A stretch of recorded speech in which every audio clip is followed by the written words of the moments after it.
मंडळी, आज आपण भेटतोय डॉक्टर संतोष वसंत कामेरकर यांना. ट्रेनिंग आणि कोचिंग क्षेत्रात तब्बल 35 वर्षांचा दांडगा अनुभव, लोकांना श्रीमंत होण्याचं परफेक्ट सायन्स शिकवणारे life and business coach, mission कामयाबीचे managing director, S4 villas and रिसॉर्टचे ओनर, मुंबईच्या वैश्य सहकारी बँक लिमिटेडचे डायरेक्टर. व्यवसायासोबतच सामाजिक भान जपून त्यांनी Vaishya global business group, trainers association of India आणि आदर्श प्रतिष्ठानची स्थापना केली आहे. सॅटर्डे क्लब, ग्लोबल ट्रस्ट, सहकार भारती आणि मराठी चेंबर ऑफ कॉमर्स अशा नामांकित संस्थांशी सुद्धा ते जोडलेले आहेत. त्यांच्या या अफाट कार्यासाठी दिल्लीच्या IEMS संस्थेने त्यांना ऑनररी डॉक्टरेट देऊन सन्मानित केले. एवढंच नाही, त्यांच्या नावावर तब्बल 16 प्रेरणादायी पुस्तकं आहेत. अनेक मानाचे पुरस्कार त्यांना मिळालेले आहेत. TMCचा ठाणे गौरव पुरस्कार, सॅटर्डे क्लबचा business excellence award, London NRI कडून मिळालेली स्वॉर्ड ऑफ ऑनर, वैश्य समाजाचा उद्योग भूषण पुरस्कार आणि महाराष्ट्र रत्न 2023. साधारण त्या वयाच्या 14-15 वर्षाचा असताना मी एक छोटासा अपमान झाला होता माझा. एका दिवाळीला एका आमच्या नातेवाईकांनी बोलवलं होतं आणि तिथे गेल्यानंतर त्या घरातल्या बाईने आपल्या मुलीला सांगितलं, म्हणजे माझी मैत्रीण होती ती, ते खाऊची प्लेट मी आणि माझ्या बहिणीसमोर आली होती आणि ती माझ्या बहिणीने उचलली की काजू कतली मला आवडते. त्या बाईने बघितलं आणि तिने आत्मे जाताना सांगितलं की अशा भिकारी लोकांना घरी बोलवायचं नाही. बापरे. सो तेव्हा तो मला पंच झाला की रिस्क प्रत्येक खेपेला घेत गेलात की तुम्ही म्हणताय की जमिनीत पैसे गुंतवले किंवा बँकेकडनं लोन घेतलं, तर हे रिस्क बद्दल तुम्ही काय सांगाल की लोकांनी रिस्क घेण्याच्या वेळेला काय काळजी घ्यायला पाहिजे का? WOT, स्ट्रेंथ, विकनेस, अपॉर्च्युनिटी आणि थ्रेट. सो मी कधी पण एखादा बिझनेस करण्यापूर्वी किंवा एखादी गोष्ट करण्यापूर्वी मी त्याच्यामध्ये स्वतःला बसवतो. पहिला प्रश्न आहे, आजच्या तरुणाला तुम्ही काय सांगाल? 9 ते 5 ची नोकरी की स्वतःचं हसल? स्वतःचं हसन, स्वतःचा व्यवसाय. CCDचा जो ओनर होता त्यांनी तर आत्महत्या केली. असे खूप म्हणजे अगदी मोठे मोठे बिझनेसमॅन होऊन सुद्धा ते कधी कधी अपयशाने खचून जातात. सो अपयशाबद्दल जसं आपण सांगितलं, त्याच्यामध्ये मला एक खूप वाक्य माझं मी नेहमी बोलतो, वक्त सभी को मिलता है जिंदगी बदलने के लिए. वक्त सभी को मिलता है जिंदगी बदलने के लिए, लेकिन जिंदगी दोबारा नहीं मिलती वक्त बदलने के लिए.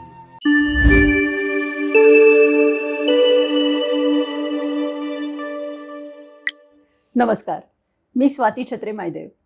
आजचं माझं कुतूहल अशा एका व्यक्तीकडे मला घेऊन आलंय जे आपल्याला आणि सगळ्या लोकांना सांगतात की श्रीमंत कसं व्हायचं. या व्यक्तीचा प्रवास शून्यातून करोडांच्या उलाढालीपर्यंत गेलाय. त्यांचं नाव आहे संतोष कामेरकर. संतोष सर, कुतूहल विथ स्वातीमध्ये तुमचं खूप खूप स्वागत. नमस्कार, थँक्यू. सर, मला ना सर्वात पहिल्यांदा जेव्हा तुमच्यासारखा माणूस समोर असतो ना, तेव्हा हे कुतूहल वाटतं की या व्यक्तीचा इथला समजा प्रवास असेल तर तो असा टेक ऑफ घेतानाचा क्षण नेमका कोणता असतो, की कुठल्या वेळेला तुम्हाला असं झालं असेल की बांद्र्याच्या छोट्या खोलीतनं तुमचा जो प्रवास सुरू झाला त्याच्यानंतर तुमच्या प्रवासामध्ये तुम्हाला असं कधी वाटलं की इथून आता पुढे पाठीमागे वळून बघायचं नाहीये? हे तुमच्या कधी लक्षात आलं? हो. साधारण त्या वयाच्या 14-15 वर्षाचा असताना मी एक छोटासा अपमान झाला होता माझा. एका दिवाळीला एका आमच्या नातेवाईकांनी बोलवलं होतं आणि तिथे गेल्यानंतर त्या घरातल्या बाईने आपल्या मुलीला सांगितलं, म्हणजे माझी मैत्रीण होती ती, ते खाऊची प्लेट मी आणि माझ्या बहिणीसमोर आली होती आणि ती माझ्या बहिणीने उचलली की काजू कतली मला आवडते. तर त्या बाईने बघितलं आणि तिने आत्मे जाताना सांगितलं की अशा भिकारी लोकांना घरी बोलवायचं नाही. बापरे. सो तेव्हा तो मला पंच झाला की भिकारी म्हटल्यानंतर मग तिथून मी बाहेर पडलो बहिणीला घेऊन. म्हटलं नाही, आपण भिकारी नाही, कारण परिस्थिती आमची गरीब होतीच, कारण माझे वडील वयाच्या 3ऱ्या वर्षी वारले होते. अच्छा. त्यामुळे आमची घरची परिस्थिती खूपच बिकट होती आणि बांद्राच्या एक छोट्याशा घरामध्ये आम्ही स्लममध्ये राहत होतो, झोपडपट्टीमध्ये.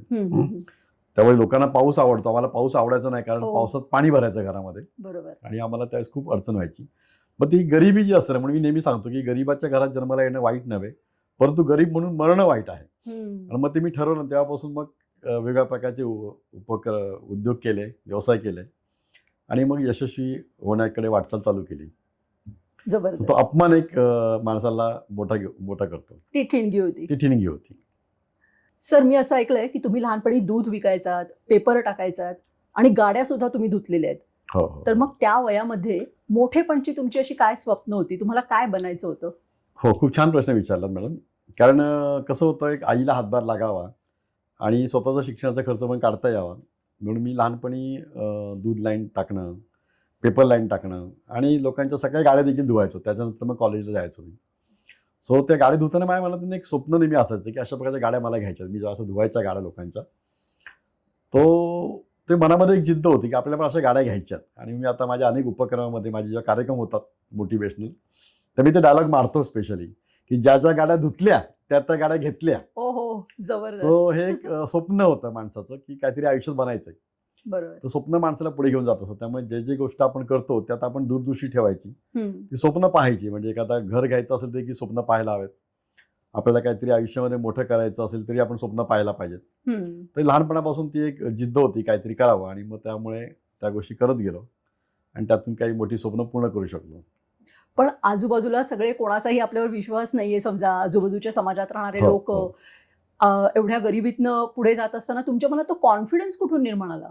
हो हो हो, छान. कॉन्फिडन्सचं बद्दल कसं होतं मॅडम, मी लहानपणी जेव्हा होतो ना, त्या प्रामुख्याने जसं म्हटलं ना की ती जाणीव आपल्याला असते एक, की लहानपणी आई माझी काम करायची आणि मी आणि माझी लहान बहीण, आम्हाला दोघांना आई वाढवत होती.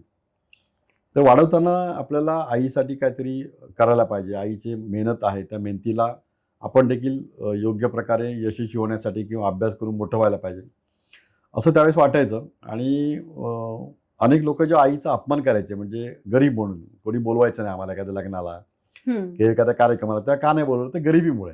बरोबर. सो त्यामुळे मग ते एक होतं की नाही, आपल्याला काहीतरी करायला पाहिजे. आणि मग त्याच्या दृष्टिकोनातून आपण ते, लोक टीका करतात, लोक आपल्याला अपमान करतात, पण त्यातून आपण पॉझिटिव्हने घेऊन त्याला उत्तर देऊ शकतो.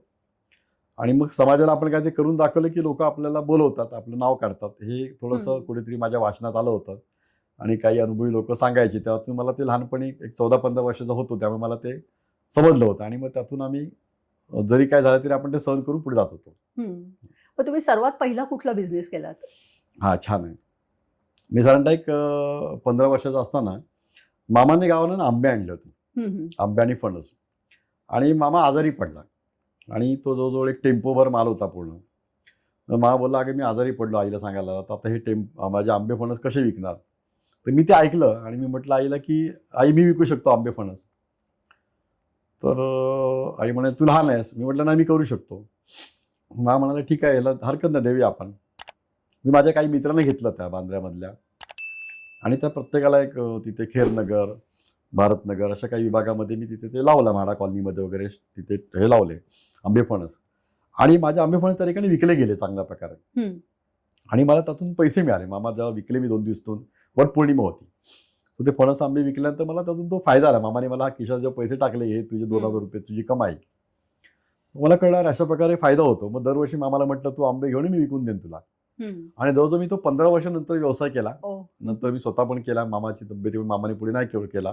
पण मग नंतर मी 4-4 ट्रक आंबे फणस आणायचो आणि त्यातून मला खूप चांगला फायदा मिळायचा. मग जवळजवळ माझ्याकडे त्यावेळेस, म्हणजे वयाचा 17, 18, 20 वर्षाच्या असताना माझ्याकडे एक 50 एक मुलं त्यावेळेस मी कामाला ठेवली होती, फक्त 3 दिवस आंब्यांच्या व्यापारात, आंबा आणि फणस विकायला. माझे सगळे मित्र कॉलेजचे, म्हणजे ते 3-4 दिवसाचा व्यवसाय असाच होतो. बरोबर. कारण वटपौर्णिमेला लोक घेतात.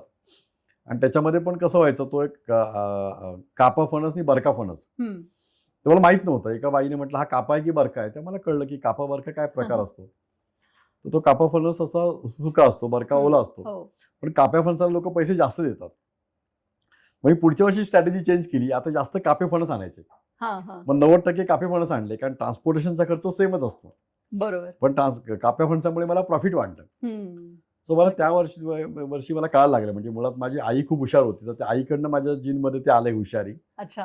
आणि मग त्याच्यामुळे मला काही गोष्टी सुचतात. आणि मग त्यावेळेस मग तो पहिला व्यवसाय मी केला आणि आंबे फणस सातत्याने करत राहिलो व्यवसायामध्ये. आणि चांगला मला त्यातून उत्पन्न मिळायला लागलं. अच्छा. आणि मग नंतर तुम्ही अनेक बिझनेस केले? हा, मग त्यातून तो आंबा फणसा बिझनेस झाल्यानंतर मग सीझनमध्ये फटाकडे विकणे, दिवाळीमध्ये असेल, किंवा कंदील आम्ही काही मित्र बनवून विकायचो आम्ही. मग त्याच्यानंतर मग पुढच्या व्यवसायामध्ये पुढे मग मी थोडंसं मार्केटिंगचं काम करायला लागलो. प्रोडक्ट मार्केटिंग जसं असतात तशा काही कंपन्या होत्या, मग त्यांचं प्रोडक्ट मार्केटिंग केलं. मग त्यात माझं वक्तृत्व चांगलं होतं. आणि मग त्या वक्तृत्वामध्ये आमच्या सोसायटीमध्ये तिथे कॉलनी होती, तिथे एक LIC डेव्हलपमेंट ऑफिसर होता. मला बोला, तू चांगलं बोलतोस.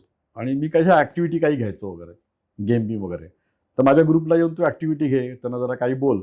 म्हटलं हरकत नाही. मी गेलो आणि ॲक्टिव्हिटी केली तिथे, अशी घेतली त्यांना. सो एक 15-20 मिनिटाच्या ॲक्टिव्हिटीमध्ये ते खुश झाले. मला त्यांनी खिशामध्ये माझ्या पैसे टाकले. अच्छा. मी बघितलं, पैसे दे मला. याने म्हटलं, कशासाठी काका? जरा तू छान बोलला, तुझं बक्षीस आहे, ज्याला मानधन म्हणतात. मला कळलं अच्छा अशा प्रकारे मानधन मिळतं चांगलं बोलल्यानंतर. आणि मग त्यातून मला ते अनेक कंपन्यांना बोलत बोलत शेवटी मग वयाच्या 25च्या आसपास मी अनेक कंपन्यांना ट्रेनिंग द्यायला सुरुवात केली. अच्छा. आणि मग त्या प्रशिक्षण व्यवसायामध्ये उतरलो मी. त्यातून मग हम्म. प्रशिक्षण व्यवसायात काम करायला लागलो पुढे. बरोबर. आणि मग अनेक इतर बाकी बरेचसे व्यवसाय बोलले पुढे आपल्याला येतील, सांगेन तुम्हाला मी. ओके. आज आंब्या फणसाचा आणि फटाक्यांचा बिझनेस करणारे खूप तरुण आहेत. म्हणजे त्यांना पण तुम्ही एक प्रेरणा आहात की इथून जरी सुरुवात केली तरी पुढे खूप यश जाता येतं. मिळवत जाता येऊ शकतं. येस. जबरदस्त. मग आंब्या फणसांच्या व्यवसायांमधनं तुम्ही करोडपती झालात की नंतर अजून काही वेगळा बिझनेस केलात? कुठल्या व्यवसायात तुम्हाला Yes, yes, सर्वात yes. जास्त आंब्या फणसाच्या बिझनेसमध्ये मला नाही मॅडम कॉन्फिडन्स मिळाला, की आत्मविश्वास मिळाला की आपल्याला व्यवसाय करू शकतो आपण. मी नोकरी पण केली काही ठिकाणी कॉलेज करता करता. म्हणजे मी राजाराणी ट्रॅव्हल्स होती, जी आता नंतर केसरी भाऊंबरोबर. तर त्यांच्याबरोबर मी असं सुट्टीमध्ये जायचो. आणि मग त्यावेळेस मी ती बरीच छोटी कामं पण केलेत. कोळशाच्या गोणी उतरण्यापासून वेटरचं काम असेल, लोकांना पाणी द्या अच्छा. टूरमध्ये वगैरे. सो नोकरी पण केली. काही लेथ मशीन टर्नर फिटरचं पण मी काही कामं करायचो 6 महिने सुट्टीमध्ये वगैरे. पण मला नंतर कळलं की आपल्याला व्यवसाय करून पैसे कमवतात. जसं मी आंब्या फणसाचा मला अनुभव होता. मग त्या व्यवसायाबरोबरच मग मला आणखीन काही गोष्टी सुरुवात केली. प्रशिक्षणचा व्यवसाय सुरू केला. त्याच्यानंतर मला काही लोक घ्यायचे सोबत की चल माझ्याबरोबर हा व्यवसाय करूया आपण. आणि त्याच वेळेस माझ्याकडे काही पैसे यायला सुरुवात झाली होती. त्या पैशातून मी त्यावेळेस 2000 साली साधारण 26 वर्षापूर्वी आजपासून मी मुंबई गोवा रोडला एक जागा विकत घेतली होती. अच्छा. आणि त्या जागेमध्ये मी फार्म हाऊस करायचं किंवा एखादं छोटंसं काहीतरी आपण एखादं घर बांधून भाड्याने द्यायचं वगैरे असं चालू विचार केला होता. आणि ते मी तिथे जागा घेऊन ठेवली होती आणि कारण ते मी ती डेव्हलपमेंट केली. आणि तिथे मला नंतर समजायला लागलं की बाबा इथे लोक येत आहेत. मी पहिला एकच रूम बांधला, लोक यायचे, तुला मी 1000 रुपये देतो, मला रूम दे. आणि मग तो रूम दिला. मग छोटासा हौद बांधला तिथे आम्ही. मग हौदमुळे लोक आणखीन यायला लागले, स्विमिंग पूल लोकांना वाटायचं. आणि मग त्यातून ते पैसे मला थोडे मिळायला लागले. त्यातून प्रशिक्षण व्यवसाय चालू होता. मोठमोठ्या कंपन्या मला प्रशिक्षण द्यायला बोलवायचे. HPCL कंपनीने मला 100 ट्रेनर तयार करून द्या म्हणून सांगितलं. मी 100 त्यांना प्रशिक्षक तयार करून दिले. त्यांनी मला चांगले पैसे दिले. नंतर मग पितांबरी माझी टॉप क्लायंट आहे. त्याच्यानंतर आता नंतर खातू मसाले माझ्याकडे आलेत. मुंबई पोलीस असतील, त्यानंतर अनेक बँका आहेत, हस्ती कोऑपरेटिव्ह, वैश्य सहकारी बँक, अशा अनेक संस्थांबरोबर मी प्रशिक्षण द्यायला लागलो. त्यातून मला पैसे मिळायला लागले. आणि मग मला एक दिवशी एका कार्यक्रमात लोकांनी विचारलं, सर तुमचं पुस्तक वगैरे आहे का? मी म्हटलं अरे पुस्तक लिहायला पाहिजे. आणि मी त्याच वेळेस आजारी पडलो. मला कावीळ झाली होती. डॉक्टर बोला पुढचे 15 दिवस आराम करा. तर मी आराम करता करता मी काही पुस्तकं वाचायला लागलो आणि मी नोट्स काढायला लागलो. आणि माझं एक पुस्तक छोटंसं तयार झालं. अच्छा. तर एक मला मोठं व्हायचं नावाचं एक पुस्तक आहे. ते त्यावेळेस खूप छोटं पुस्तक होतं. आजपासून 20 वर्षापूर्वी काढलं होतं मी. आणि नंतर माझ्या षण्मुखानंदला कार्यक्रम होता. त्या कार्यक्रमात मी ते पुस्तक सांगितलं. आणि त्या कार्यक्रमामध्ये माझी 1000 पुस्तकं विकली गेली. बापरे. आणि मला कळलं की अरे ह्या पुस्तकातून पण फायदा होतोय. बरोबर. मग त्यातून नंतर मग एक अजब प्रकाशन मेहता पब्लिकेशन म्हणून होतं. त्यांनी माझं पुस्तक एक मला श्रीमंताचं पुस्तक मी त्यांना दिलं. मग त्यांनी ते पुस्तक माझं अनेक ठिकाणी विकलं. त्यातून मला प्रशिक्षणाचे अनेक कार्यक्रम घ्यावा लागले. नंतर मी एक लिडरशिप प्रोग्राम माझा असतो ते मी घ्यायला सुरुवात केली. तर माझे आतापर्यंत जवळजवळ एक 80 वर्कशॉप झालेत लिडरशिप डेव्हलपमेंट प्रोग्राम. आणि ओव्हरऑल माझे LDP, MDP किंवा बिझनेस कोचिंग असे अनेक कार्यक्रम होतात, शाळा कॉलेज वगैरे. एक 5000 पेक्षा जास्त कार्यक्रम मी केले आतापर्यंत उपक्रम. आणि त्या माध्यमातून मला पैसे देखील मिळाले, मान प्रतिष्ठा मिळाली, सन्मान मिळाला. मग त्यातून मग माझ्याकडे लोकांचा बघण्याचा दृष्टिकोन चेंज झाला. माझा रिसॉर्टमध्ये पण मी तिथे हॉटेलच्या ठिकाणी मग पुढे एक रेस्टॉरंट चालू केलं. मग रेस्टॉरंटमधून आम्हाला पैसे यायला लागले. नंतर ती जागा माझी मुंबई गोवा हायवेच्या ह्याच्यामध्ये गेली. आणि मला मुंबई गोवा हायवेने तिथल्या रस्त्याला जागा गेल्यामुळे मला पैसे मिळाले. मग ते मला चांगले पैसे मिळाले. त्या पैशातून मग मी एक्सपान्शन केलं. ओके. मग ते रिसॉर्ट केलं, तिथे रूम वाढवले मी, जागा चांगली केली, काही पैसे आणखीन काही जागा विकत घेतल्या मी. सो जागेमधल्या व्यवसायात मला जास्त पैसे मिळत गेले. कारण मी काय करतो, जागा घेतो, स्वच्छता करतो, झाडे बिडे लावतो मस्तपैकी, त्याला एकदम ब्युटिफिकेशन करतो चांगली. आणि मग एक 4-5 वर्षांनी जागा विकतो. बरोबर. सो मला जागा चांगला फायदा जाते. म्हणजे काही काही जागेने ते मला 5 वर्षामध्ये जवळजवळ 3 पट दिलेत. बापरे. काही जागेने मला 10 वर्षामध्ये जवळजवळ 5 पट दिलेत. सो मी अशा 1 एकर 2 एकर 5 एकर 10 एकर असं जागा विकत घ्यायचो, त्यांना बनवायचो कोकणामध्ये वगैरे. आणि त्या विकून मग त्यातून मला पैसे येत गेले. सो पैसे एकदमकडे आले ना की पैसा पैशाला खेचतो. मग त्यातून मला पैसे पुढे येत गेले. आणि मग तसं मला कळलं की आता आपल्याला आणखीन पैसे लागत असेल तर बँकेकडनं काही पैसे घेता येतात. तर मी नेहमी सांगतो, पैसा दुसऱ्याचा, धंदा तुमचा. ओके. मग बँकेकडनं कर्ज घेऊन ते पैसे जर आपण व्यवसायामध्ये लावले, त्यातून काही व्यवसाय वाढत येतो. म्हणजे माझ्या रिसॉर्टसाठी मग मी काही पैसे लावले, त्यातून पुढे वाढवत आले मला. सो तशा प्रकारे मी ते पैसे लावत गेलो आणि पैसे माझे वाढत गेले. मग रिसॉर्ट आणि हॉटेल व्यवसायामधून मला पैसे मिळाले. आम्ही रेस्टॉरंट चालू केलं. नंतर आम्ही विला वगैरे रेंटवरती घेतो. आमची कंपनी S4 विला नावाने, जो माझा मुलगा आणि मी बघतो. तर त्याच्यामध्ये आम्ही मग भाड्याने प्रॉपर्ट्या घेतो चालवायला आणि आम्ही त्यानंतर जसं लोक शनिवार रविवारी मागतात त्यांना आम्ही देतो. त्यातून देखील पैसे मिळत गेले आणि जमिनीच्या व्यवहारात मला चांगले पैसे मिळायला लागले मला. तर अशा प्रकारे पैसे पुढे वाढत गेले आणि मग मी नेहमी सांगतो की तुम्ही एका बिझनेसवरती अवलंबून राहू नका. अनेक व्यवसाय तुम्हाला करता आले पाहिजेत ज्यातून तुम्हाला पैसे मिळतील. बरोबर. तर प्रामुख्याने मी सांगतो की तुम्ही स्मार्ट वर्क करा. स्मार्ट वर्क म्हणजे काय होतं, फक्त मेहनत नाही करायची आहे, तर तुम्हाला डोक्याने काम करायचं, तुमच्या ब्रेनचा वापर करायचा. बरं, हे सगळं मी कधी शिकलो, तर मी देखील काही कोर्सेस लावले स्वतःला. मी काही कोर्सेस मधून शिकत गेलो. स्वतःसाठी कोर्स लावले. सो लोकांच्या भाषेत मी 25-1 लाख रुपये खर्च केलेत शिकायसाठी इथे. बरोबर. आणि माझ्या भाषेत मी इन्व्हेस्टमेंट केली. पण ते कोर्स केल्यामुळे मला कळायला लागलं की रिसॉर्ट बिझनेस कसा चालवायचा, पुस्तक विक्री कशी करायची, इतर छोटे व्यवसाय कसे करायचे. म्हणजे मी प्रशिक्षण ट्रेनिंगमध्ये माझ्याकडे प्रोजेक्टर विकत घेतला मी. तो त्यावेळेस मी घेतला होता 20,000 रुपयाचा. पण नंतर मला 1-2 मित्र यायला लागले, अरे मला प्रोजेक्टर भाड्याने पाहिजे, कुठे मिळेल. मी म्हटलं माझा घे ना. सो मला प्रोजेक्टर मी त्यांना भाड्याने द्यायचो, तर मला 1,500 रुपये मिळायचे. सो मी ते वर्षभरामध्ये जवळजवळ 25 वेळा प्रोजेक्टर भाड्याने दिला. म्हणजे माझ्या प्रोजेक्टरची कॉस्ट मला फ्री झाली, बरोबर मला त्यातून इन्कम मिळायला लागला. तुम्हाला कळायला लागलं की अशा काही गोष्टी होतात. साधारणतः 15-20 वर्षापूर्वी एक जण आला, तो बोलतो मला प्रेझेंटेशन बनवून पाहिजे. म्हणजे ते मला पैसे बनवून देतो. त्याने मला दिले 5,000 रुपये. मी त्याला प्रेझेंटेशन बनवून दिलं. सो त्याचा फोटो टाकून मग ते इमेजेस वापरून त्याला काही कंटेंट टाकून वगैरे मला कळलं अरे असे पण पैसे मिळतात. म्हणजे समोरच्याची जी गरज आहे ती ओळखून तुम्हाला त्याला जर तुम्ही हे केलं तर कळतं. म्हणजे संधी ओळखता आली पाहिजे. समोरच्याची अडचण किंवा समस्या ही तुम्हाला संधीमध्ये बदलता आली पाहिजे. ही खूप मोठी गोष्ट आहे, कारण बिझनेस तुम्ही एकच बिझनेसला धरून नाही राहिलात, तुम्ही 1000 बिझनेस केलेत. प्रत्येक ठिकाणी तुम्हाला बरोबर तुम्ही हेरलत की इथे बिझनेस आहे. ही जी मोमेंट आहे ही खूप महत्वाची आहे प्रत्येकाच्या आयुष्यात. आणि तुम्ही जी रिस्क प्रत्येक खेपेला घेत गेलात, की तुम्ही म्हणताय की जमिनीत पैसे गुंतवले किंवा बँकेकडनं लोन घेतलं, तर हे रिस्क बद्दल तुम्ही काय सांगाल की लोकांनी रिस्क घेण्याच्या वेळेला काय काळजी घ्यायला पाहिजे का अशा प्रकारची? Yes definitely. तो छान बोलत मॅडम तुम्ही रिस्क बद्दल. त्यामध्ये कन्सेप्ट आहे, त्याला म्हणतात SWOT analysis. SWOT, strength, weakness, opportunity, threat. So मी कधी पण एखादा बिझनेस करण्यापूर्वी किंवा एखादी गोष्ट करण्यापूर्वी मी त्याच्यामध्ये स्वतःला बसवतो की माझी स्ट्रेंथ काय, विकनेस काय, मला संधी काय आहेत आणि भविष्यातले धोके काय आहेत. सो त्याला म्हणतात पॉसिबिलिटी थिंकर. सो काय होऊ शकतं, म्हणजे मी जर लोन घेतलं आज 1 करोडचं, तर माझे EMI येणार, मग मला ते भरायला जमणार का, उद्या मी प्रॉब्लेममध्ये आलो तर काय. सो मला ते कॅल्क्युलेशन केलं पाहिजे.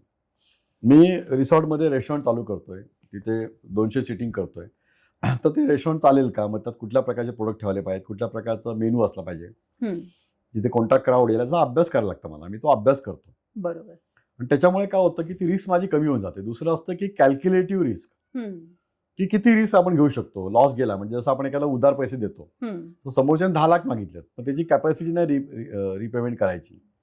सो त्याला मला माहिती आहे की तो 1 लाख दिला तर तो परत करू शकतो, मग मी त्याला 1च लाख देतो. मी त्याला म्हणतात कॅल्क्युलेटिव्ह रिस्क. बरोबर. मला माहिती आहे मी जर वडापावची गाडी लावतोय, मला किती भाजी बनवून ठेवली पाहिजे जेवढी माझी वडापाव जाते. मी जास्त भाजी बनवून ठेवली तर आणि वडापाव विकलेच गेले नाही, माझी फुकट जाणार भाजीची. बरोबर. सो त्यामुळे ती रिस्क कॅल्क्युलेटिव्ह असली पाहिजे की मला दिवसभरामध्ये 100च विकायचे आहेत ना, मग 100चीच भाजी मी करेन.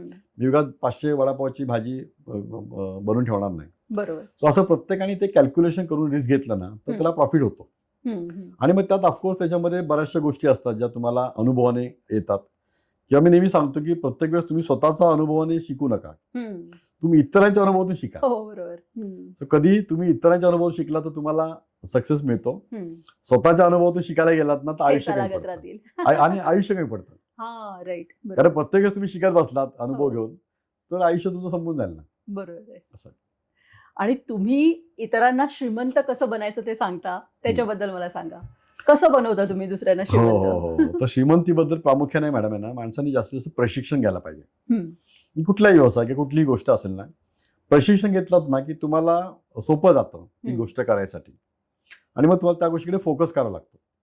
दुसरं गोष्ट असते ती आहे ना, नेहमी एक मानसिकता असते. श्रीमंती किंवा पैसा किंवा संपत्ती हा एक माइंडसेट असतो. म्हणजे अनेक लोक जेव्हा श्रीमंत होत नाहीत त्याच्यामागे कारण काय असतं की ती माणसं आहेत ना, त्याचा विचार छोटा असतो, किंवा ते छोटा विचार करतात किंवा ते पहिले डोक्यात निगेटिव्ह असतो, मला पैसे मिळणार नाहीत, मला समस्या येतील, मला प्रॉब्लेम येतील, मला लोक बिझनेस देणार नाहीत.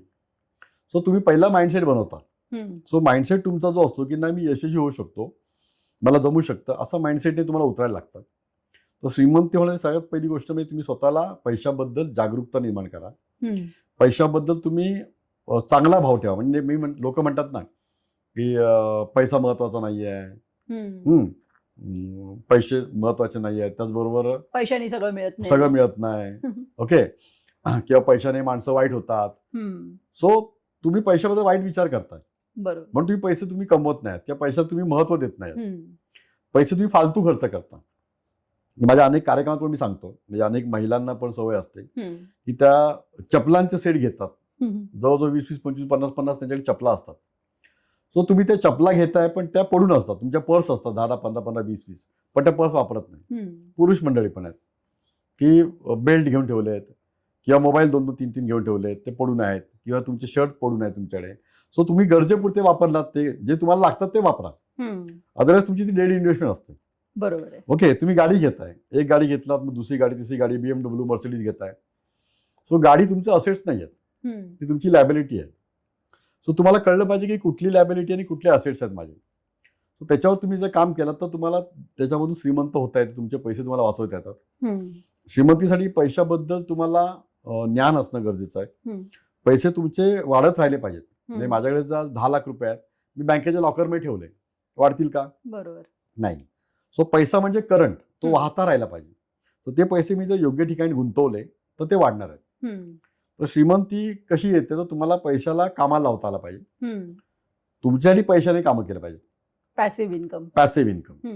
सो तर त्यामुळे ती श्रीमंती होत असते. बरोबर. म्हणजे फक्त बिझनेस करूनच पैसा मिळवून मोठं व्हायचं असं नाही, तर पैसा वाचवून पण बरोबर मोठं होता येतं. पैसे कमवले जातात आणि पैसे वाचून कमवले जातात आणि पैशांना कामाला लावून. जबरदस्त. तुम्ही मिशन कामयाबी बद्दल सांगा. हो, मग त्यावेळी मी जेव्हा प्रशिक्षण द्यायचो ना, मग तेव्हा मला वाटलं की आपण हे प्रशिक्षण सातत्याने द्यायला पाहिजे लोकांना. पूर्वी मला लोक बोलवायचे, मी जायचो त्यांना वक्ता म्हणून. मग नंतर मी मिशन कामयाबी ट्रेनिंग अँड कन्सल्टन्सी सर्व्हिसेस नावाने माझी कंपनी चालू केली. आणि त्या माध्यमातून माझ्याकडे काही मुलांना घेतलं, त्यांना प्रशिक्षण दिलं, त्यांना माझ्यासोबत घेतलं असिस्टंट म्हणून. तर ते काही चांगले बोलणारे वक्ते होते, काही हुशार मुलं होती, काही इंटर्नशिपला होती, आणि आपण त्यातून प्रशिक्षण द्यायला सुरुवात केलं. मग व्यक्तिमत्व विकास असेल, महिलांसाठी प्रशिक्षण असेल, विद्यार्थ्यांना असेल, असे दारून चालू केलं. नंतर मग उद्योजकांकडे वळलो मी, कारण माझा उद्योजकाचा मोठा अनुभव आहे. मग आता उद्योजकांना मार्गदर्शन करतो आपण, कंपन्यांना मार्गदर्शन करतो आपण, काही संस्थांना मार्गदर्शन करतो आपण. सो त्याचं मिशन आम्ही असं घेतलं की साधारण आतापर्यंत 12-1 लाखापेक्षा जास्त लोकांना मार्गदर्शन केले, 5,000 कार्यक्रम झालेत माझे. आणि त्या माध्यमातून लोकांनी प्रशिक्षण घेऊन पुढे यावं, लोकांनी शिकावं. मग तर स्ट्रेस मॅनेजमेंट असेल, मग त्याच्यामध्ये कम्युनिकेशन, प्रेझेंटेशन असेल, लिडरशिप स्किल असेल. सो अनेक गोष्टी असतात ज्या माणसाला शिकायच्या असतात. त्यामुळे प्रशिक्षण खूप महत्त्वाचं आहे. म्हणजे मी नेहमी सांगतो, प्रशिक्षण म्हणजे काय, तर असं उत्पादन आहे की ज्यातून तुम्हाला फायदा होत असतो. ओके, जसं म्हणजे अनेक वेळेस लोक म्हणतात सर प्रशिक्षण घ्यायची गरज काय. तर मी उदाहरण सांगतो की तुम्ही आंघोळ करताना आपण फेसवॉश लावतो. ओके, सो फेसवॉश न लावता देखील आंघोळ करणारी या भारतामध्ये 60% लोक आहेत जे फेसवॉश लावत नाहीत. बरोबर. तरी देखील ते आंघोळ करतात, तोंड धुतात. सो फेसवॉश लावल्यामुळे काय होतं, आपला चेहरा आणखीन स्वच्छ दिसतो, चांगला दिसतो, टवटवी दिसतो, आपल्याला बरं वाटतं, मी छान दिसते. सो प्रशिक्षण म्हणजे तसंच आहे की प्रशिक्षण घेतलेली माणसं हुशार बनतात, त्यांचा कॉन्फिडन्स वाढतो, त्यांना कमी वेळेमध्ये मोठं उद्दिष्ट कसं साध्य करायचं हे त्यांना प्रशिक्षणामुळे शिकायला मिळतं. सो कमी वेळेमध्ये जास्त साध्य करायचं असेल तुम्हाला तर प्रशिक्षण घ्या. म्हणून मिशन कामयाबीच्या माध्यमातून आम्ही हे प्रशिक्षणचा उपक्रम किंवा ही चळवळ सुरू केली आणि आजपर्यंत लाखो लोकांना आपण त्यातून मार्गदर्शन करून लोकांना उभं केलंय. माझे अनेक विद्यार्थी आज खुश आहेत की सर आम्हाला शिकायला मिळालं, आमच्या आयुष्यामध्ये बदल झाला, आणि ते आज आनंदाने श्रीमंत पण झालेत, यशस्वी पण झालेत. जबरदस्त. आणि तुमचं एक वाक्य तुम्ही नेहमी म्हणता, लॉ ऑफ अट्रॅक्शन बद्दलचं तुम्ही सांगता ऍक्च्युली, तर त्याच्याबद्दल जरा सांगा. हो, मी जे मगाशी म्हटलं होतं ना की ज्या ज्या गाड्या धुतल्या त्या गाड्या घेतल्या, हे वाक्य जे आहे ना ते लॉ ऑफ अट्रॅक्शनच आहे. अच्छा. मी तेव्हा विचार करायचो मला अशा गाड्या घ्यायच्या, किंवा मी आता ब्लेझर घालून बसलोय. तर लहानपणी मी जेव्हा बघायचो ना, काही लोक असे ब्लेझर घालून येत आहेत मिटिंगला किंवा जात आहेत. ओके, किंवा एखादा पिक्चर बघताना तो सुटाबुटामध्ये तो उद्योजक येतो. मला वाटायचं की मला असं नेहमी ब्लेझर घालायचं. सो ते माझं एक अट्रॅक्शन होतं की मला देखील असं राहायचं. आणि मग ते विचार केल्यानंतर होतं. सो त्याच्यामध्ये लॉ ऑफ अट्रॅक्शन म्हणजे आकर्षणचा सिद्धांत हा काम करतो. आणि हा त्या लोकांसाठी काम करतो जी माणसं तसा विचार करतात. म्हणजे जगामध्ये 95% लोक गरीब आहेत, त्यांच्याकडे फक्त 5% पैसे आहेत. याच्या उलट काय झालं? याच्या उलट झालं की 5% लोक जे श्रीमंत आहेत त्यांच्याकडे 95% पैसा आहे जगामधला. अच्छा, बरोबर. ओके, म्हणजे 95% कडे फक्त 5% पैसा आहे आणि 5% कडे 95% पैसा आहे. तर हे असं का होतं? तर त्या लोकांची इच्छाशक्ती प्रचंड असते. ते लॉ ऑफ अट्रॅक्शन वरती काम करतात. त्यांना माहिती असतं मला काय करायचं. म्हणजे आपण जर धीरूभाई अंबानीचं उदाहरण घेतलं, आपण जर अंबानीचं उदाहरण घेतलं, आपण जर बिल गेट्सचं उदाहरण घेतलं किंवा आपण वॉरेन बफेटचं उदाहरण घेतलं, हे प्रत्येक माणसांचं law of attraction, mind power बद्दल मोठं काम असतं. म्हणजे इव्हन क्रिकेटर एखादा, जेव्हा तुम्ही सचिन तेंडुलकरचं उदाहरण घ्याल, तो जेव्हा सेंचुरी मारत होता आणि त्याच्या काही कालांतराने त्याचं सेंचुरी होणं बंद झालं, तो आउट व्हायला लागला 90 वरती, नर्वस 90 मध्ये. पण नंतर त्याला कोच दिला गेला. त्याने सांगितले की तू विचार कर की मैदानामध्ये गेलोय, माझी सेंचुरी होते आहे आणि माझी सेंचुरी झाली, मी एवढे मारले तेवढे मारले. तो थॉट डोक्यामध्ये आणणं गरजेचं आहे. मग त्यात तो पुढे पुढे येत गेला. सो मी नेहमी एक कन्सेप्ट सांगतो. आपण चहा पितो, सो चहाला इंग्लिशमध्ये टी म्हणतात. सो टीची त्याची स्पेलिंग काय होते? TEA. सो मी सांगतो टी म्हणजे, पहिला टी म्हणजे थॉट, नंतर ई म्हणजे इमोशन्स, ए म्हणजे ऍक्शन. सो तुम्ही पहिला थॉट डोक्यामध्ये आणा, त्याला इमोशन जोडा आणि ऍक्शन करा, सो रिझल्ट मिळणार. सो तुम्हाला गाडी घ्यायची आहे, घर घ्यायचंय, श्रीमंत व्हायचंय, थॉट डोक्यात आणा, त्याला इमोशन जोडा की त्याच्यामुळे काय होईल. ओके, आणि मग ऍक्शन करा आणि मग रिझल्ट मिळतो. सो हा थॉट पॉझिटिव्हला पण काम करतो, निगेटिव्हला पण करतो. बापरे. निगेटिव्ह विचार असेल आपला की मी आजारी आहे, तब्येत माझी बरी नाही, तर तो थॉट इमोशन तसं आणणार आहे आणि इमोशन पण तसं जोडणार त्याला. आणि मग ऍक्शन तशीच होते की आपण उठत नाही, झोपून जातो, आळसापणा करतो. बरोबर. किंवा समाजामध्ये काही चुकीच्या प्रवृत्ती होतात, कोण बलात्कार होतो, चोऱ्या करतात, तर तेव्हा आपण तो थॉट तसंच आणतो. त्यामुळे त्या निगेटिव्ह गोष्टी होतात. सो नेहमी तो टी पॉझिटिव्ह विचार करायचा, मग रिझल्ट पॉझिटिव्ह येतो. सो लॉ ऑफ अट्रॅक्शन खूप काम करतो आणि ह्याच्यावरती खूप चांगली पुस्तकं आहेत, व्हिडिओ आहेत. माझी काही पुस्तकं आहेत, त्यात मी आवर्जून हे उल्लेख करतो की तुम्ही त्यावरती काम करा. म्हणजे मी स्वतः लाभार्थी आहे त्याचा, की मी ज्या ज्या गोष्टी अट्रॅक्ट केल्या त्या गोष्टी मला मिळाल्या. माझा फार्म हाऊस असेल, माझी मर्सिडीज गाडी असेल, किंवा माझे विद्यार्थी असतील, किंवा माझं यश असेल. बरोबर. सो लॉ ऑफ अट्रॅक्शनमुळे तुम्ही पॉझिटिव्ह विचार करता, डोक्यामध्ये नेहमी चांगले विचार असतात आणि तुमच्या आजारपणातून देखील तुम्ही बाहेर पडता. अच्छा. सो त्याचा खूप फायदा होतो.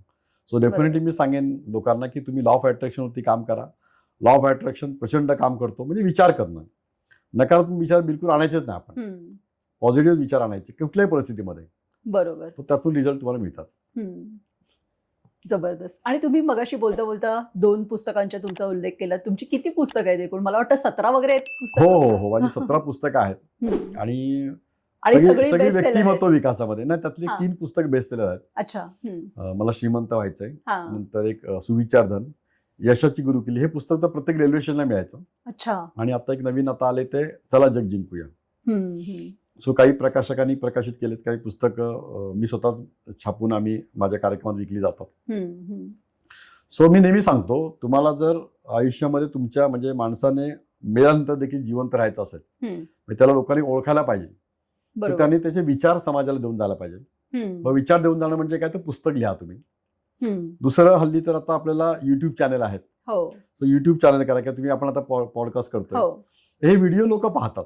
बरोबर. तर तुमचं युट्यूबमुळे तुमचे व्हिडिओ लोकांना तुमच्या पश्चात देखील लोक बघत असतात. सो म्हणून तुम्हाला त्याचा फायदा होत असतो. बरोबर. सो म्हणून तुम्ही ते करा, म्हणून मी ते लिखाण करत जातो आणि त्याचं लोक वाचतात. बरोबर. आणि त्याचा फायदा खूप चांगल्या प्रकारे लोकांना होतो, कारण वाचन संस्कृती पण त्याच्यामुळे पुढे येते. आणि शाळेतल्या मुलांना मी ते सुविचारधन पुस्तकांना विनामूल्य देतो, लोकांना भेट देत असतो. पण त्या 1600 सुविचार आहेत सुविचारधन पुस्तकामध्ये, आणि अनेक मराठी शाळांमध्ये ते वाचतात, लोकांना दिले जातात. सो ते खूप फायदेशीर पडतं. त्यामुळे वाचाल तर वाचाल, शिकाल तर टिकाल, आणि टिकाल तरच जिंकाल. बरोबर. सर, आता गुगल सारख्या अनेक कंपन्या आहेत की ज्या विदाऊट डिग्री जॉब देत आहेत. मग आता पुस्तकी ज्ञान वगैरे ह्याच्यापेक्षा, कुठल्याही डिग्रीपेक्षा प्रॅक्टिकलला किती महत्व आहे असं तुम्हाला वाटतं? येस, नाही, खूप मोठं त्याचा फायदा आहे की प्रॅक्टिकल ज्ञान महत्वाचं आहे. फक्त पुस्तकी ज्ञानाने आपल्याला थोडं ज्ञान वाढतं, माहिती मिळते आपल्याला. हम्म. पण प्रॅक्टिकल अनुभव आहे ना कधी पण कामाला येतो. सो डेफिनेटली आपण पाहतोय, आपण आता बरेचशी माणसं शिक्षण कमी असतं पण तो यशस्वी श्रीमंत होतो. हम्म. सो काय होतो, तो त्याचा अनुभव खूप असतो. तो अनुभवातून शिकतो, तो अनुभव घेतो, तो विचार करतो आणि प्रॅक्टिकल जास्त असं माणूस शिकत असतो. मग त्याचा कुठला बिल्डर व्यवसाय असेल, त्याचा कुठला फर्निचरचा व्यवसाय असेल किंवा हॉटेल आहे, रिसॉर्ट आहे, कुठल्याही प्रकारचे ते प्रॅक्टिकल नॉलेज त्याच्याकडे असेल, इंडस्ट्रीचं असेल, तो प्रॅक्टिकल नॉलेज त्याला प्रचंड कामाला येतो. आणि प्रॅक्टिकल असणं गरजेचं आहे, कारण प्रॅक्टिकल तुम्ही नसाल ना तर बऱ्याच वेळेस तुम्ही तिथे अडकता किंवा तुम्हाला माहिती अनुभव नसल्यामुळे तुम्हाला ते काम जमत नाही. सो मग त्यावेळेस तुम्ही जाऊन पुस्तक तर बघू शकत नाही की पुस्तकात काय लिहिलंय.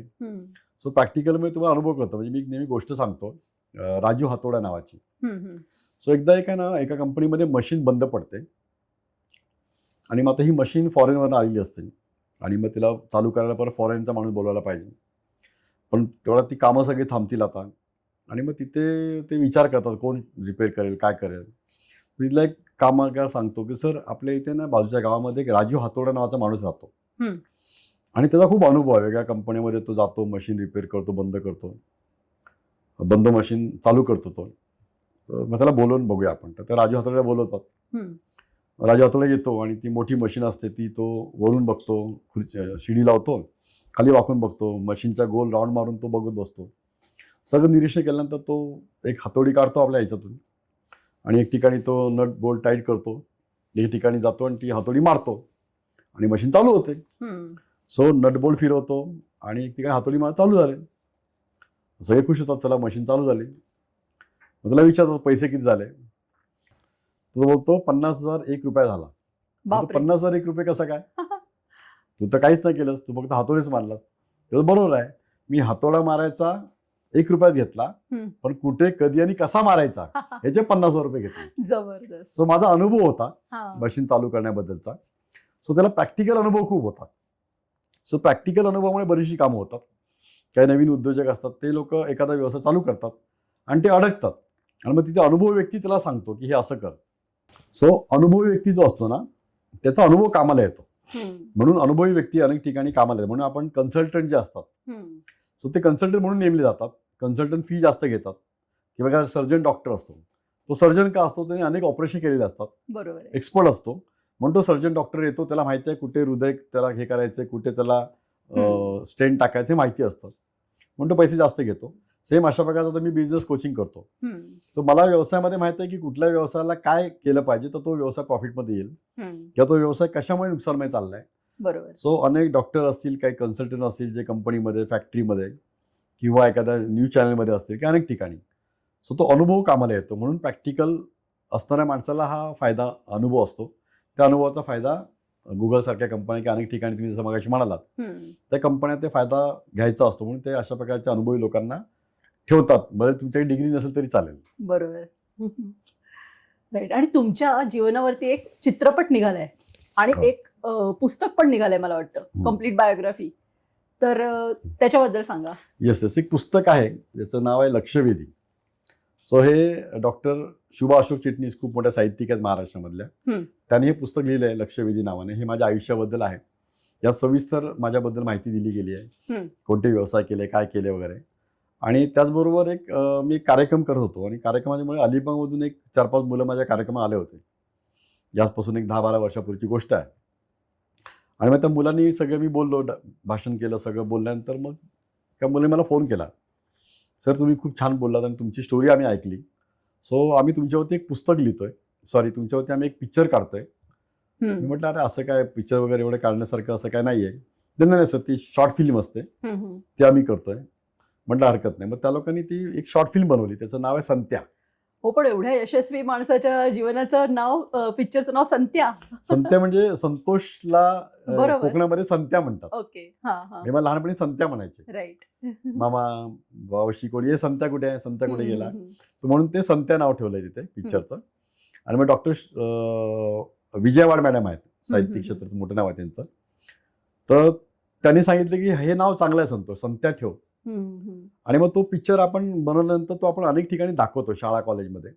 प्रेरणा म्हणून. हा प्रेरणा म्हणून की एक उद्योजक कसा घडतो, अपमान कसा होतो.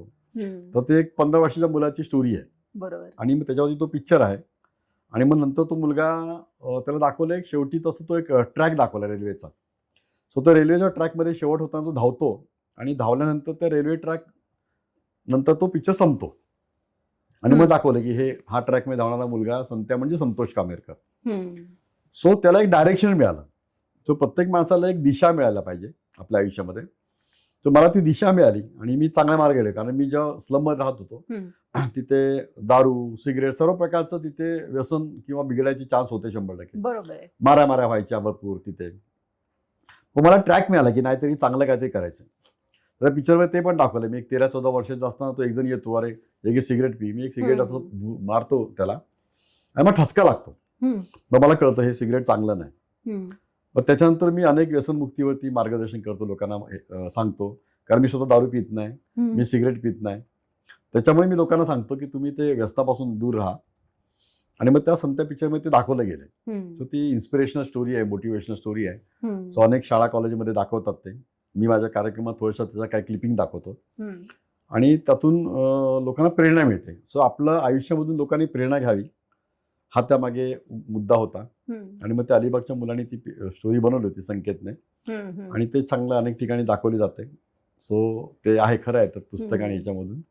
आज असे अनेक तरुण असतील की ते त्या पिक्चर मधला जो तो तरुण मुलगा आहे संत्या, त्याच्याकडे बघून त्यांना आपली स्टोरी म्हणजे एक भविष्याचं स्वप्न दिसत असेल. रिलेट करता येतं आपल्याला. रिलेट करता आणि म्हणजे मोस्टली बऱ्याच वेळेस मी काय करतो की मी जसं एखाद्याचं मोठं घर असेल त्या घरामध्ये मी मुद्दाम जातो आणि ते घर पाहतो. मी एखाद्याचा फार्म हाऊस पाहतो. सो मला त्यातून इन्स्पिरेशन मिळतं की मला असा फार्म हाऊस घ्यायचा आहे, मला असं बंगला घ्यायचा आहे, मला असं घर घ्यायचं. सो कधी पण तुम्ही दुसऱ्यांच्या काही गोष्टी बघितलात ना की द्वेष करू नका, बरोबर, तिरस्कार करू नका. तुम्ही त्यातून शिका की मला असं घ्यायचं.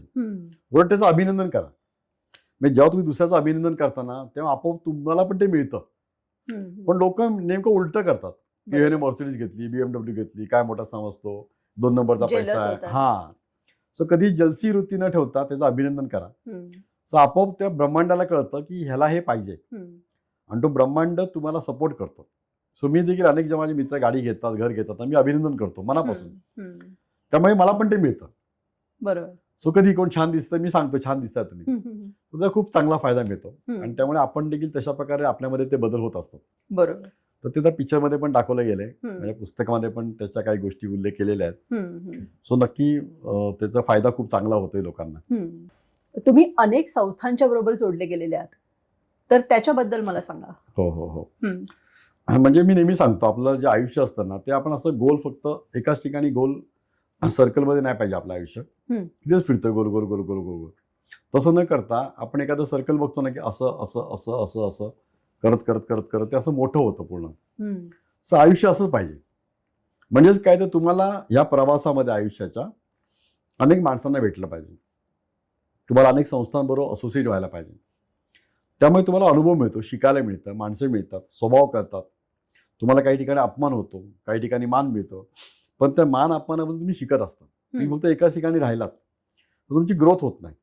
तर म्हणून मग मी पर्पजली मी स्वतःला काही संस्थांबरोबर असोसिएट झालो. मग त्याच्यामध्ये एक सॅटर्डे क्लब ग्लोबल ट्रस्ट नावाने मराठी उद्योजकांचा बिझनेस क्लब आहे. माधवराव भिडे सरांनी चालू केला होता. माधवराव भिडे माझे खूप चांगले संबंध होते आणि मी त्या संस्थेमध्ये लाईफ मेंबर आहे. म्हणजे त्यावेळी जेव्हा संस्था चालू केली आणि मेंबरशिप तेव्हा त्याची 700 रुपये होती आणि लाईफ मेंबरशिप 25,000 रुपये होती. अच्छा. सो पुढे संस्था चालेल की नाही चालेल हे लोकांना डाऊट होता, लोक मेंबर होत नव्हते. पण मी एकमेव मेंबर आहे. मी 25,000 भरून लाईफ मेंबरशिप घेतली आणि मी आज अभिमानाने सांगतो की लोक म्हणतात की हे लाईफ मेंबर आहेत आणि संस्था आज खूप चांगलं काम करते. त्याच्यानंतर एक उद्योग अनुभव नावाची संस्था आहे. त्याच्यानंतर मग मराठी व्यापारी मित्रमंडळाची एक आता MCC आहे, मराठी चेंबर ऑफ कॉमर्स नावाची संस्था आहे. त्याचा पण मी आश्रयदाता सभासद आहे. नंतर मी स्वतः एक संस्था चालू केली, ट्रेनर्स असोसिएशन ऑफ इंडिया, ज्याच्यामध्ये आम्ही जगभरातील ट्रेनर्सना एकत्र केले, म्हणजे प्रशिक्षक. मग तो योगा टीचर असेल, तो मोटिवेशनल स्पीकर असेल, तो बिझनेस कोच आहे, कुठल्याही प्रकारचं प्रशिक्षक समुपदेशक असेल, त्यांना आम्ही एकत्र करून चालू केले आणि त्यातून आम्ही सातत्याने प्रशिक्षण देत असतो. एकत्र आम्ही येतो, एकमेकांकडनं गिव्हिंग शेअरिंग करतो आणि आम्ही 3 महिन्यांनी एकदा भेटतो. त्यात मोठे मोठे नावं आमच्याकडे आहेत जे प्रशिक्षण क्षेत्रामध्ये आहेत गेल्या अनेक वर्षापासून. ती एक संस्था आम्ही चालू केली. त्याच्यानंतर मग माझा हा नेटवर्किंगचा खूप मोठा अनुभव होता. मग आपल्या अनेक आता बाकी पण काही समाजाच्या संस्था आहेत, म्हणजे मराठा बिझनेस क्लब आहे, हम्म, शिंपी समाजाचा आहे, ब्राह्मण समाजाचा आहे. हम्म, तर आमच्या वैश्य कम्युनिटीमध्ये हे नव्हतं. हम्म, मग तो माझ्या डोक्यात थॉट आला आणि मग मी एक संस्था स्थापन केली, वैश्य ग्लोबल बिझनेस ग्रुप. हम्म, नंतर त्याला आम्ही वैश्य ग्लोबल चॅरिटेबल ट्रस्ट म्हणून पण रजिस्टर केलं. सो आम्ही सगळ्या उद्योजकांना एकत्र करतो, हम्म. वैश्य समाजातील, आणि त्यांना बिझनेस देवाणघेवाण करतो. आणि मला हम्म. सांगायला आवडतंय, आत्ताच आम्ही एक 5 दिवसापूर्वी सगळ्या लोकांनी मिळून जो बिझनेस केला एकमेकांमध्ये, हा.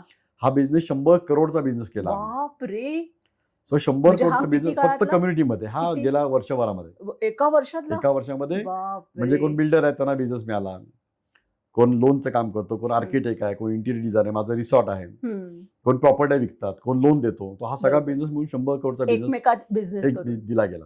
एकमेकाचा आणि बाहेरचा पण काही. अच्छा. हम्म. कोण बाहेरचा व्यक्ती आहे, त्याला फ्लॅट घ्यायचा आहे, तर मग आमचा बिल्डर माणूस आहे एक मित्र, हम्म. त्याच्याकडे तो फ्लॅट घेतो विकत. मग बरोबर. त्याने 2 करोडचा फ्लॅट घेतला, 1 करोडचा फ्लॅट घेतला, ती डन डीलमध्ये कन्वर्ट होतो. हम्म. तो बिझनेस आम्ही केला. नंतर कमी कालावधीमध्ये आम्ही 1000 युट्यूब सबस्क्रायबर केले. अच्छा. सो एकीची ताकद काय असते हे कळलं. हम्म.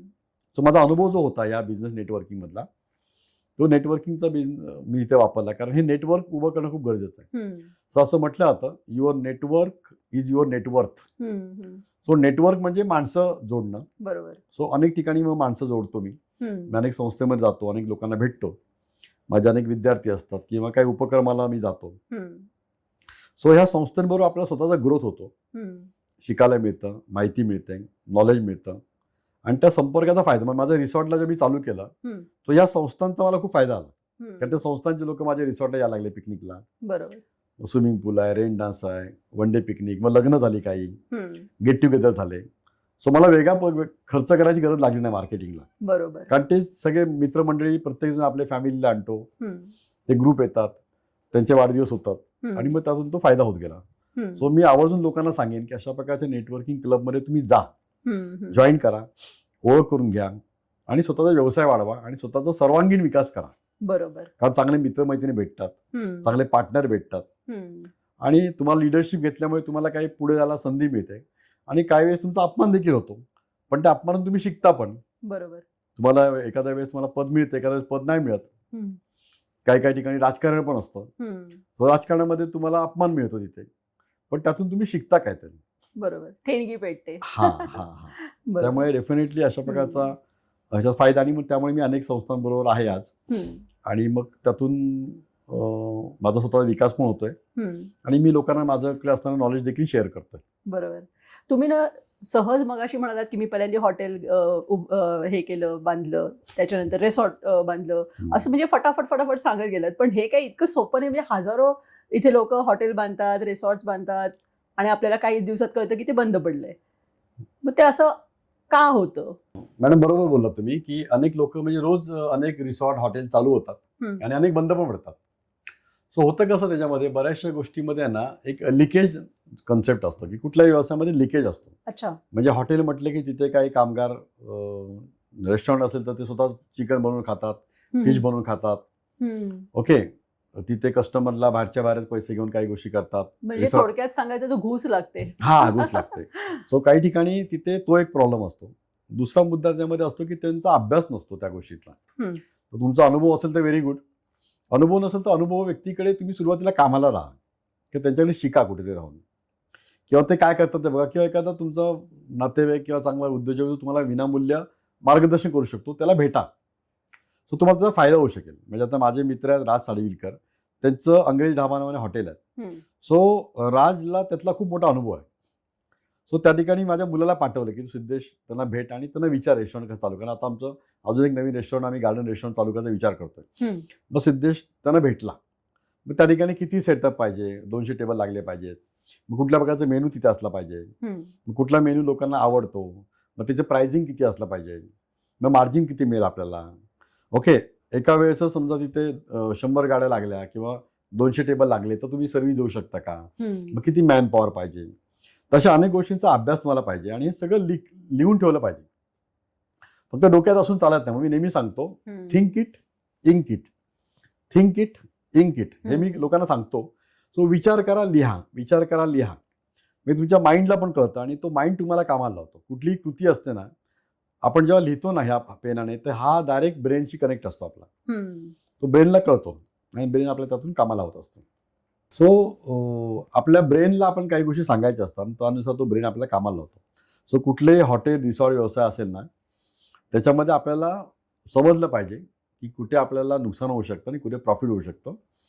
किती प्रॉफिट काढायचं आहे. म्हणजे इव्हन आता पाणी विकतो आपण, बिसलरी म्हणतो किंवा मिनरल वॉटर म्हणतो. तो त्यात खूप चांगला मार्जिन आहे. म्हणजे मी जेव्हा माझ्याकडे गणपतीमध्ये गाड्या लागतात रेस्टॉरंटला, हायवेला असल्यामुळे, सो त्या दिवशी पाण्यावरतीच मी भरपूर पैसे कमवतो. कारण ती ₹6 ₹8 ची बाटली आम्ही ₹20 विकतो. पण त्यात काय माझा वेगळा खर्च आहे काही नाही. मी घेतली आहे आणि विकली आहे. सो सरळ सरळ मला प्रॉफिट आहे. बरोबर. सो त्याच्यामुळे तुम्हाला कुठल्या प्रोडक्टमध्ये जास्त फायदा आहे तुम्हाला कळला पाहिजे. ज्यावेळेस तुमच्याकडे जसं पूर्वी बघितलं आपण काही वेळेस कांदा महाग झाला होता. मग लोकांनी काय केलं, कांद्याच्या ऐवजी लोकांनी मुळा द्यायला सुरुवात केलं सॅलडमध्ये. बरोबर आहे. सो कांदा महाग आहे तर आपण मुळा देऊया किंवा तिथे दुसरं काहीतरी सॅलड देऊया.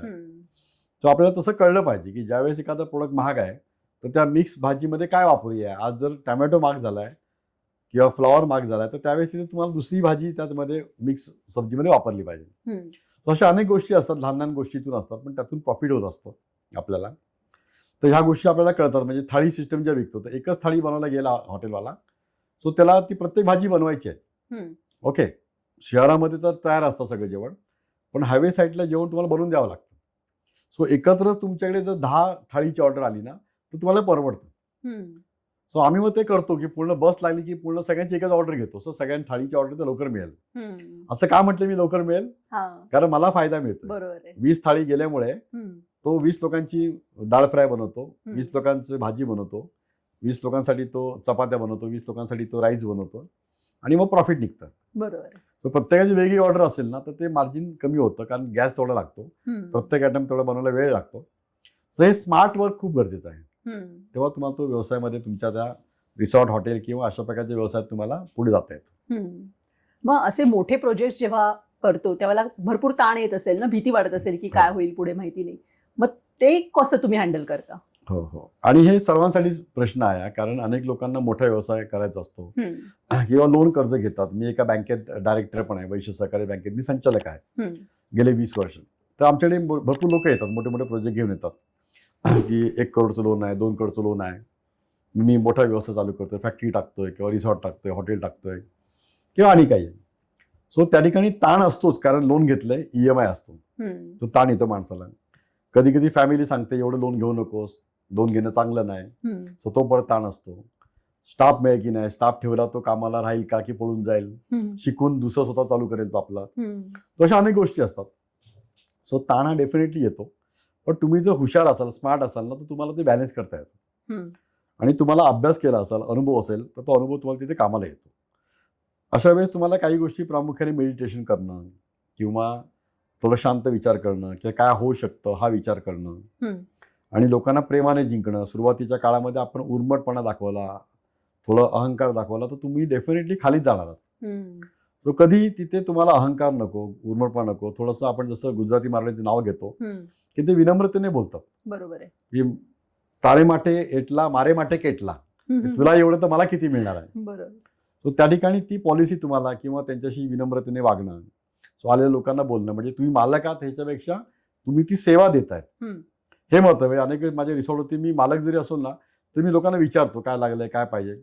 त्याला माहित नाही मी मालक आहे, त्याला वाटतं मॅनेजर असेल. मी मालक आहे म्हणून मी जर त्याला उलट बोलायला लागलो की नाही नाही तो तुम्हाला मिळणार नाही, हे करणार ते करणार नाही, त्याला काय पडलं नाही, कारण तो पैसे आलाय. बरोबर आहे. सो मोठे प्रोजेक्ट आणि हे करताना तुम्हाला खूप शांत राहावं लागतं, तुम्हाला पेशन्स ठेवायला लागतात आणि त्यातून तुम्हाला त्याच्यामध्ये तुम्हाला ग्रो करता येतो, तुम्हाला पुढे जाता येतं. तर हा प्रामुख्याने मुद्दा असतो की शांत राहणं, पेशन्स ठेवणं, समजून घेणं आणि समोरच्याचा ह्याने विचार करणं. अशा काही गोष्टी केलात तर तुम्हाला कुठलाही मोठा प्रोजेक्ट असेल तर तुम्हाला उभं राहता येतं. तुमचे EMI वेळेवरती जात असतात, तुमचा पैसे जो तुम्ही लोन घेतलेला असतात त्याचा व्यवस्थित त्याचा विनियोग किंवा उपयोग होत असतो आणि व्यवसाय वाढायला तुम्हाला तुमचे चांगले गुण नेहमीच कामाला येतात. बरोबर. पण कित्येक लोकांना सर अपयशाने ना एकदम खचून जातात. म्हणजे उदाहरणार्थ CCDचा जो ओनर होता त्यांनी तर आत्महत्या केली. असे खूप म्हणजे अगदी मोठे मोठे बिझनेसमॅन होऊन सुद्धा ते कधी कधी अपयशाने खचून जातात. मग ह्याच्यावरती काय उत्तर आहे? हो बरोबर मॅडम. मी नेहमी म्हणतो अपयश म्हणजे कमी यश. म्हणजे आपल्याला यश तर मिळतं पण ते कमी मिळालं असतं. पण तुम्ही त्याला अपयश मिळालं, मी आता लॉसमध्ये गेलो, बिझनेस बुडाला, लोक काय विचार करतील, तर तुम्ही जास्त तो विचार करता आणि त्यामुळे तुम्ही उभं राहत नाही. सो सीसीडीचं उदाहरण तुम्ही जसं म्हणालात, त्याच्यामुळे त्याच्या पत्नीने नंतर तो टेक ओव्हर केला बिझनेस आणि तिने कशामुळे लॉस झाला, काय अडचण झाली, काय प्रॉब्लेम झाला, कुठले आउटलेट बंद केलं पाहिजे, कुठले चालू ठेवले पाहिजेत, कुठे प्रॉफिटमध्ये आहे, हा सगळा अभ्यास केला गेला. म्हणजे तिने सॉर्ट एनालिसिस केलं पूर्णपणे. काही एक्सपर्ट घेतले, काही तज्ज्ञ माणसांचं मार्गदर्शन घेतलं आणि त्यातून तिने तो बिझनेस परत प्रॉफिटमध्ये आणला. सो अपयश आल्यानंतर आत्महत्या करणं किंवा एखादं नैराश्य आलं, मग 10वी मध्ये फेल झालात, मार्क कमी मिळाले किंवा आणि कुठली गोष्ट झाली म्हणून तुम्ही आत्महत्या करत असाल ना, तर आत्महत्येने प्रश्न संपत नाहीत. उलट आत्महत्येने प्रश्न वाढतात. कोणासाठी? जे आपले नातेवाईक आहेत, आई वडील असतील, आपली मुलं असतील त्यांची, किंवा आपला साथीदार जोडीदार, त्यांच्यासाठी उलट प्रश्न वाढतात. मग तुमचे बँकेचं लोन आहे तो विषय येतो. मग तुमच्याकडे लोक, तुमच्या फॅमिलीकडे लोक वेगळ्या नजरेने बघतात, त्याने आत्महत्या का केली, मग त्याला वेगळ्या प्रकारचा रंग दिला जातो. बरोबर. सो कधीही अपयश आलं म्हणून खचून जाऊ नका. अपयश का आलं ह्याचा विचार करा, त्याच्यावरती विचार करून त्यावरती सोल्युशन आहेत. मी नेहमी सांगतो की जगामध्ये ना अशक्य असं काहीच नाही. प्रत्येक गोष्ट पॉसिबल आहे. तो इम्पॉसिबल पण काय म्हणतो, आय एम पॉसिबल. सो इम्पॉसिबलला पण तशा प्रकारे आपण घेऊया की पॉसिबल आहे. समस्या प्रत्येकाला येतात. समस्याला सोडवायचे 3 मार्ग असतात. एक असतो की वेळ असतो ना, ही वेळ कधी कधी तुम्हाला समस्याला उत्तर देऊन जाते. माणसं तुमची समस्या सोडवतात आणि पैसा तुमची समस्या सोडवतो. तो समस्या ही कायमस्वरूपी कधीच नसते. समस्या टेम्पररी असते. फक्त तुम्हाला ती समजलं पाहिजे की ही समस्या मी वेळेने सोडवू, माणसाने सोडवू की पैशाने सोडवू. सो कधी कधी एखादी अडचणीला वेळ द्यावा लागतो तर ती सॉल्व्ह होते. सो अपयश म्हणजे काय की तुम्हाला त्यावेळेस धैर्य ठेवलं पाहिजे. तुम्हाला त्यावेळेस समजायला पाहिजे की काय मला अपयश आलंय. ओके, त्यातून परत तुम्ही उभारी घेता. सो काही काही वेळेस तुम्हाला तो ट्रॅप असतो, त्या ट्रॅपमध्ये तुम्ही अडकता. तो तुम्हाला ट्रॅप कळला पाहिजे की काय ट्रॅप आहे. इव्हन लोन घेऊन पण काही लोक, आता आपण पाहतो ना, लोन घेऊन साधारणतः एक 70% लोक तरी कर्जबाजारी होतात, लॉसमध्ये जातात. सांगतात आम्ही लोन घेतलं, कर्जबाजारी झालो. 30% लोक कर्ज घेऊन करोडपती होतात, श्रीमंत होतात. सो असं का होतं? सो जे 70% लोक जे कर्जबाजारी होतात त्यांनी घेतलेले पैसे योग्य ठिकाणी वापरत नाहीत, त्यामुळे त्यांना अपयश येतं. घेतलेल्या पैशामधून त्यांनी धंद्याला वापरले 20 लाख, घेतले 1 करोड, 80 लाखाची मर्सिडीज घेतली, BMW घेतली. सो BMW मर्सिडीज तुम्ही घेतलात आहे, ती विकायला गेलात 5 वर्षाने की 80 लाखाची BMW मर्सिडीज तुमची जाते 10 लाखाला. 70 लाख तुमचा लॉसमध्ये झालाय. सो हुशार माणसं घेतलेला पैसा बिझनेसमध्येच लावतात आणि तो वाढवतात. सो तुम्हाला ते कळलं पाहिजे. त्याचबरोबर तुम्ही जो व्यवसाय करणार आहात त्याचं प्रशिक्षण घ्या, माहिती घ्या. म्हणजे तुम्हाला अपयश येणार नाही. म्हणजे माझ्या व्यवसायामध्ये तर मी 99% मी यशस्वी झालोय. एखादा कुठल्या तरी व्यवसायामध्ये मला लॉस कमी झाला किंवा प्रॉफिट कमी झाला. प्रॉफिट कमी का झाला की तेवढं मला तिथे माहिती नव्हती. पण लॉस का नाही झाला जास्त मला, कारण मी कॅल्क्युलेटेड रिस्क घेतली होती. सो अपयशामध्ये देखील तुम्हाला माहिती पाहिजे की किती मला अपयश येऊ शकतं. असं घेतलं माहिती तुम्ही व्यवस्थित, तर तुम्हाला ते यश मिळू शकतं. आणि जरी त्यातून अपयश आलं तरी खचून जाऊ नका, कारण अपयशातून देखील माणसाला काय ना काय शिकायलाच मिळत असतं. त्यातून त्याला अनुभव मिळत असतो. हा अनुभव तुम्हाला भविष्यात कामाला येतो. सो अपयशाबद्दल जसं आपण सांगितलं, त्याच्यामध्ये मला एक खूप वाक्य माझं मी नेहमी बोलतो, वक्त सभी को मिलता है जिंदगी बदलने के लिए. वक्त सभी को मिलता है जिंदगी बदलने के लिए, लेकिन जिंदगी दोबारा नहीं मिलती वक्त बदलने के लिए. वाह. सो आयुष्य एकदाच मिळालंय, ते असं आत्महत्या करून संपवू नका. आयुष्य मिळालंय, अपयश आलं म्हणून हरून बसू नका. सो तो वेळ होता, ठीक आहे, पण मला आयुष्य एकदा मिळालं, त्याला मला चांगल्या प्रकारे मी जर केलं तर माझं वक्त, माझी वेळ मी बदली करू शकतो. सर, तुम्ही मोटिवेशन द्यायला एवढे 5,000च्या वर कार्यक्रम केलेत, तर माझी तुम्हाला एक विनंती आहे की आमच्या कुतूहलकरांना तुम्ही हा सगळ्या ह्याच्यातला एक अर्क असा एक बेस्ट संदेश द्या. येस, नक्की नक्की. एक निक नावाचा व्यक्ती आहे जो जगामध्ये मोटिवेशनल स्पीकर आहे. त्याला हात पण नाहीत, पाय पण नाहीत. तो मी म्हणतो, कौन कहता है हाथों की लकीरें तकदीर बनाती है, अरे तकदीर तो उनकी भी होती है जिनके हाथ ही नहीं होते. सो तो निक आहे, ज्याला हात पाय नाही आहेत आणि तो जगामध्ये मोटिवेशनल स्पीकर आहे. सो हरून जाऊ नका. तुमच्याकडे जरी काही नसेल, तुम्हाला जे देवाने दिलंय ते खूप खूप भरपूर काय आहे, असा विचार करून तुम्ही पुढे जा, डेफिनेटली तुम्ही यशस्वी व्हाल. जबरदस्त. सर आता एक रॅपिड फायर आहे, क्विक रॅपिड फायर. फटाफट तुम्हाला पहिल्या येस. क्षणात काय सुचेल ते सांगा. पहिला प्रश्न आहे, आजच्या तरुणाला तुम्ही काय सांगाल? 9 ते 5 ची नोकरी की स्वतःचं हसल? स्वतःचं हसन, स्वतःचा व्यवसाय. ओके. बँक बॅलन्स की brand value? Brand value. Early bird की night owl? Early bird. Hard work की स्मार्ट वर्क? Smart work. मुंबईची धावपळ की रिसॉर्टची शांतता? रिसॉर्टची शांतता. व्यक्तीचं यश की श्रीमंती? यश. ओके. मोटिवेशनल पुस्तक की इन्स्पायरिंग मूव्ही? Inspiring movie. 1 तासाचं लेक्चर की 5 मिनिटांची रील? 1 तासाचा पिक्चर. हो. आयडिया महत्वाची की एक्झिक्युशन? एक्झिक्युशन. ओके. नेटवर्किंग की स्किल्स? स्किल्स. अच्छा. ओके. संतोष कामेरकर म्हणजे नेमकं काय? एका शब्दात सांगा. संतोष कामेरकर म्हणजे सर्वांसाठी सर्व काही देणारा कल्पवृक्ष. वाव. जबरदस्त. सर, तुमच्याकडनं मला स्वतःला पण आज भरपूर शिकायला मिळालं आणि आय एम शुअर की कुतूहलच्या प्रेक्षकांना सुद्धा खूप शिकायला मिळालेलं असणार आहे. आणि कुतूहलकरांना माझं असं सांगणं आहे की आजचा एपिसोड तुम्हाला कसा वाटला ते नक्की सांगा. आणि सरांच्या कडचं कुठलं वाक्य तुम्हाला सर्वात जास्त आवडलं आणि कुठली प्रेरणा तुम्हाला मिळाली तेही सांगा. सर, आज तुम्ही इथे आलात त्याच्याबद्दल खूप खूप धन्यवाद. Yes madam, thank you. आणि कुतूहलला पण शुभेच्छा. थँक्यू. आणि कुतूहलकरांनो, मला तुम्हाला असं सांगायचं आहे की कुतूहलचा नेहमीच असा प्रयत्न असतो विविध क्षेत्रातल्या तज्ज्ञ व्यक्तींना भेटून त्यांच्याकडनं आपल्या कुतूहलाचं शमन करून घ्यायचं आणि काहीतरी चांगला संदेश मिळवायचा, प्रेरणा मिळवायची, क्युरिओसिटी, पॉझिटिव्हिटी हे आपल्या अंगामध्ये बाणवायचं.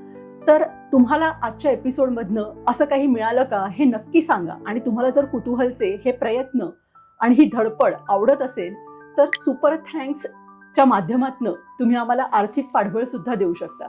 त्याच्यासाठी लाईक, शेअर, कमेंटच्या बाजूला सुपर थँक्सचं बटन आहे. आणि कुठल्याही तरुणांना आजचा एपिसोड नक्की पाठवा तुमच्या माहितीतल्या, कारण त्यांना हा नक्की उपयोगी पडेल. धन्यवाद. परत भेटूया. तोपर्यंत स्टे क्युरियस.